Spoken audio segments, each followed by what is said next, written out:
planning a trip to Disney World is overwhelming by itself. Planning a trip to Disney World with a toddler is even more overwhelming. In this video, I'm going to tell you my top 5 attractions for toddlers at Walt Disney World's Animal Kingdom.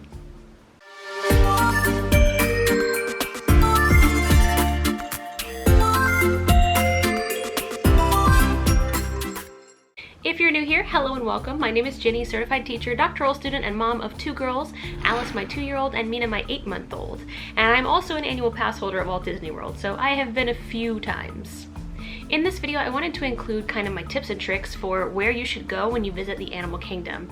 Having gone twice with my girls, I know now exactly what is kind of the best rides to go towards that will entertain your little ones. By the way, I did want to mention that all of my suggestions here do not have a height requirement. So that is something that's super important because your little one might be petite like mine and be stonewalled by potential height requirements. So these are all height requirement free, all ages rides. I gotta say though, my last suggestion is my favorite and it blew my mind that it existed here. My criteria is mainly broken down into 3 key categories. 1, is the line queue interesting? Having a toddler, you need something interesting to look at while you're waiting. 2, how long is the wait time usually? Is this something that my toddler's gonna lose her mind over before we even get on the ride? And 3, is this a loud or overly dark ride that might scare my toddler? Okay, so let's start with my first recommendation, which is the conservation station. Now, I had never been to the conservation station until I actually had a toddler. And let me tell you, it is the most wonderful place to go with a 2 to 4-year-old. Basically, you're gonna take a little train and you're gonna ride up to the conservation station. At the conservation station, you can see all sorts of animals. They have a little area called the affection section where your child can actually pet some animals. Something I found out that was very interesting there is that the model for Pua actually lives at the conservation station. So the animal that was the model for Pua actually lives there. Considering my child is obsessed with Moana, this was awesome. Also at the conservation station are all sorts of different animal facts, but honestly, the whole place is just a really nice setup for toddlers. It gives them a place to not only get down out of the stroller, but be able to kind of just run around and be able to pet some animals. As far as wait times go, the conservation station is a great place to go because all you have to do is wait for the train to come, and you just hop on the train, ride it on up to the conservation station, and you can stay for as long as you want. The last 2 times that I was there, I never had a wait of more than about 10 minutes, which is how long it takes the train to go round trip. The train ride itself is actually really nice too. You actually are facing one direction and you get to look out at all of the different things that they have over at Animal Kingdom. My second recommendation for Disney's Animal Kingdom is, of course, Kilimanjaro Safaris. Just on the same token as animals, Kilimanjaro Safari is the ride of rides at Animal Kingdom. This is the one where you get loaded onto a truck and you get to go out into the Animal Kingdom animal area and you get to go through and see the different animals. Alice had an amazing time doing this, and both times that we went, she was super engaged. And honestly, you never know what you're gonna see. We actually got to see the baby rhino on one trip, and then the other trip we got to see a baby giraffe. And Alice really enjoyed pointing out the animals. There was no point on this particular ride that she was bored or scared.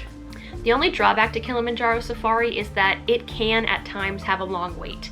I will say, however, that you can bring your stroller in the majority of the line queue. So if your little one is content sitting in a stroller, you can actually bring your stroller through the line queue for this one, which is a big help.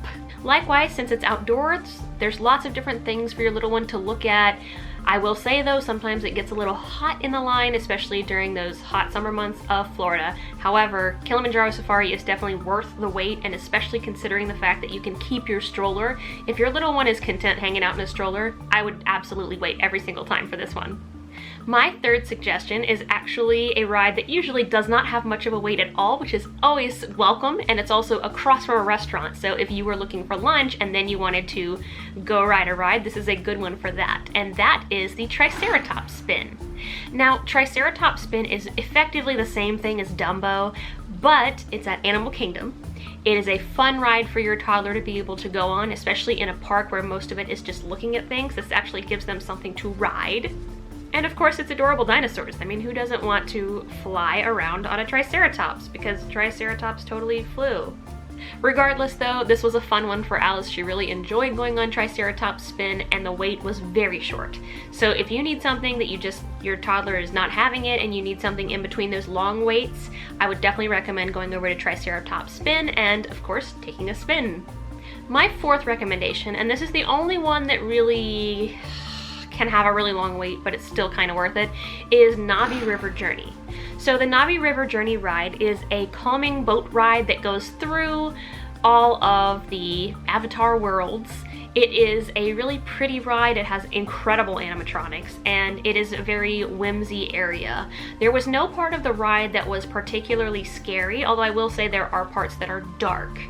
For this one, this is one of those ones that you're gonna wanna make sure your toddler can wait for a little bit. You cannot bring a stroller into the queue and you're going to wait for a while. Actually, for this one, because we wound up doing the Genie Plus, we were able to book this and then just walk straight onto it, and that actually made things a lot better.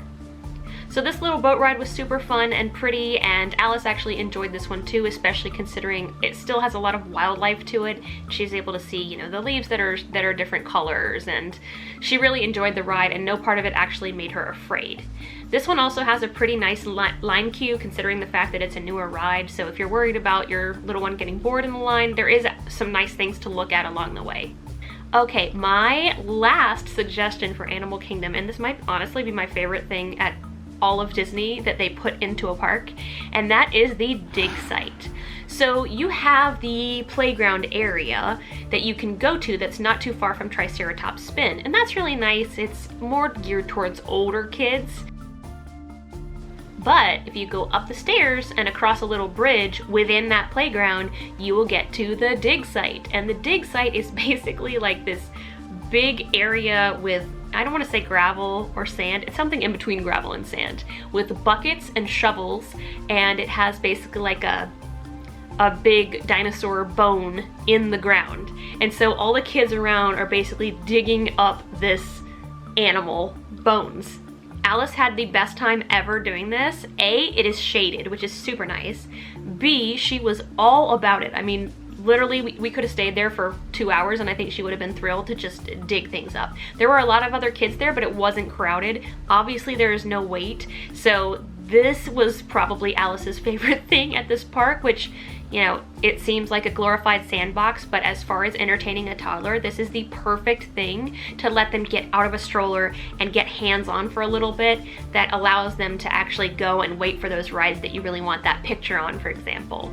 I cannot recommend the dig site enough. Seriously, every time I go back, I'm probably going to make sure I put that into the middle of my plans so that my girls have a chance to actually get out and do something tactile that keeps their attention for a little while. In fact, when we left, Alice was very upset that we had to leave.